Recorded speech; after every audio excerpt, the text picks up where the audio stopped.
അപ്പോൾ തിരുവോണക്കാവാണ്. നമുക്ക് കഥ അറിയാം നന്നായിട്ട് അല്ലെ, എല്ലാവർക്കും അറിയാം. വാമനമൂർത്തി മഹാബലിയെ കൂട്ടിക്കൊണ്ടുപോയിട്ട് തിരിച്ച് മഹാബലിയുടെ ആഗ്രഹം അനുസരിച്ചിട്ട് പ്രജകളെ കാണാൻ വേണ്ടിയിട്ട് തിരുവോണ ദിനത്തിൽ ചിങ്ങമാസത്തിലെ തിരുവോണത്തിന് വരികയാണ് എന്നുള്ളതാണ് നമ്മളുടെ സങ്കല്പം. അതാണ് നമ്മൾ കേട്ടറിഞ്ഞിരിക്കുന്ന കഥ എന്ന് പറയുന്നത് അല്ലേ. പക്ഷെ അതിൽ തന്നെ പലരും പറയാറുണ്ട് മഹാബലിയെ ചവിട്ടി താഴ്ത്തിയതാണ് എന്നൊക്കെ. പക്ഷെ അതിലൊന്നും അത്ര വാസ്തവല്ല എന്നുള്ളത് നമ്മൾ സപ്താഹത്തിനൊക്കെ പോകുമ്പോൾ നമുക്ക് മനസ്സിലാവും.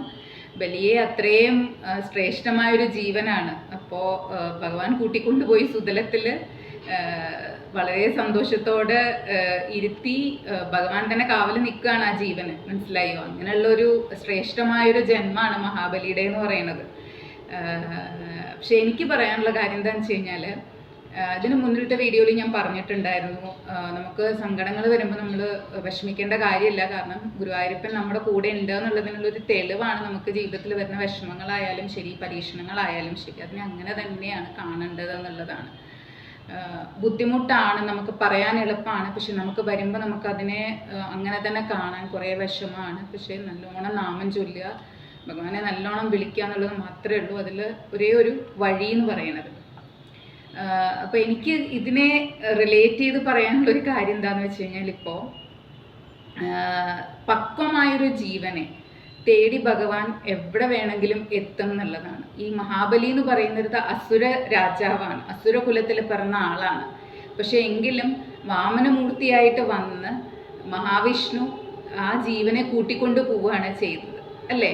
അപ്പം ഞാൻ അതുകൊണ്ടാണ് പറയുന്നത്, നമ്മൾ പക്വമാണെന്നുണ്ടെങ്കിൽ ഏത് കുലത്തിലാണെന്നോ എവിടെയാണെന്നോ ഒന്നും ഭഗവാന് നോട്ടല്ല. ആരാണ് എന്താണെന്നൊന്നുമല്ല. ജീവൻ പക്വമാണോ ഭഗവാൻ അവിടെ വരും, കൂട്ടിക്കൊണ്ട് പോവുകയും ചെയ്യും. മനസ്സിലായോ? അപ്പം അതാണ് നമുക്ക് ഇതെന്ന് മനസ്സിലാക്കേണ്ട ഒരു കാര്യം.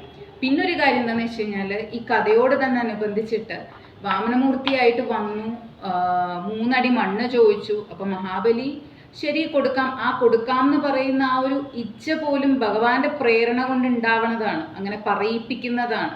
കാരണം എല്ലാം ഒന്ന് അറേഞ്ച് ചെയ്തൊരു സ്ക്രീൻ പ്ലേ ഒക്കെ അദ്ദേഹം നേരത്തെ നമ്മുടെ ജീവിതത്തിൽ എന്നുള്ള പോലെ തന്നെ ബലിക്കും ചെയ്തിട്ടുണ്ട്.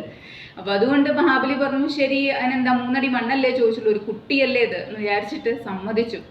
വാമനമൂർത്തി എന്താ ചെയ്തത്, ആദ്യത്തെ അടി വെച്ചപ്പോഴേക്കും തന്നെ ഭൂമി മുഴുവൻ അളന്നെടുത്തു. അടുത്തതിൽ എല്ലാ ലോകങ്ങളും എടുത്തു. ഇനി 3ാമത്തെ അടി വെക്കാനുള്ള സ്ഥലമില്ല. അപ്പം എന്താ ചെയ്യുക? പക്ഷേ സത്യം മാത്രം പറയുന്നതും തൻ്റെ വാക്കിന് വില കൊടുക്കുന്നതുമായിട്ടുള്ള മഹാബലി എന്താ പറഞ്ഞത്, കുഴപ്പമില്ല, ഞാൻ എന്നെ സ്വയം, എന്നിട്ട് തല കാണിച്ചു കൊടുക്കുകയാണ്, ഇങ്ങനെ കുനിഞ്ഞിരിക്കുകയാണ്. അപ്പോഴാണ് വാമനമൂർത്തി ഭഗവാൻ എന്താ ചെയ്യുന്നത്, മഹാബലിയുടെ തലയിൽ കാല് വെക്കുകയാണ്, അല്ലാതെ ചവിട്ടി താഴ്ത്തിയിട്ടൊന്നുമില്ല ഭഗവാൻ. എന്നിട്ട് എന്താ പറഞ്ഞത്, ഇതുപോലെ ആയിരിക്കണം. ഈ കഥയിൽ നിന്ന് നമ്മൾ മനസ്സിലാക്കേണ്ട ഒരു കാര്യം എന്താണെന്ന് വെച്ച് കഴിഞ്ഞാൽ, ഇതുപോലെ ആയിരിക്കണം നമ്മൾക്ക് ഭഗവാനോടുള്ള ഭക്തി. സ്വയം സമർപ്പിച്ച് ചെയ്യാന്നുള്ളതാണ്. അല്ലാതെ ഈ ലോകത്ത് കാണുന്ന എല്ലാ വസ്തുക്കളും നിങ്ങൾ എന്ത് വേണമെങ്കിലും കൊണ്ടുപോയി ഭഗവാന്റെ മുമ്പിൽ സമർപ്പിച്ചോളൂ. എന്നിട്ട് എനിക്ക് അത് വേണം, ഇത് വേണം, അങ്ങനെ വേണം, ഇങ്ങനെ വേണം എന്നൊക്കെ പ്രാർത്ഥിക്കാം. പക്ഷേ ഒരു കാര്യം മനസ്സിലാക്കേണ്ടത്, ഈ ലോകത്തുള്ള എല്ലാ സാധനങ്ങളും ആ ഈശ്വരൻ്റെ തന്നെയാണ്. മനസ്സിലായോ? സച്ചിദാനന്ദ സ്വരൂപൻ്റെയാണ് ഈ ലോകത്ത് കാണുന്ന എല്ലാ സാധനങ്ങളും. അത് നിങ്ങൾ തിരിച്ചും കൊണ്ടുപോയി ആ ഭഗവാന് കാഴ്ച വെക്കേണ്ട കാര്യമൊന്നുമില്ല. മനസ്സിലായോ? പക്ഷേ നമ്മൾ എന്താ ചെയ്യേണ്ടത്, ഒന്നാമത്തെ കാര്യം നമ്മൾ ഭഗവാനെ സമർപ്പിച്ച് ഭഗവാന്റെ മുന്നിൽ നമ്മൾ സറണ്ടർ ആവാന്നുള്ളതാണ്.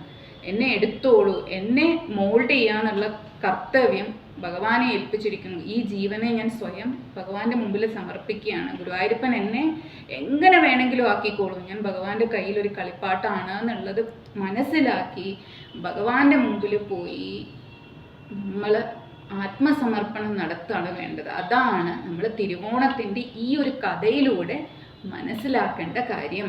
അപ്പം എല്ലാവർക്കും നല്ലൊരു തിരുവോണം ആശംസിക്കുന്നു. അതോടൊപ്പം ഈ ഒരു അറിവും ഭഗവാൻ അനുഗ്രഹിച്ച് എല്ലാവർക്കും ഉണ്ടാവട്ടെ എന്നും പ്രാർത്ഥിക്കുന്നു.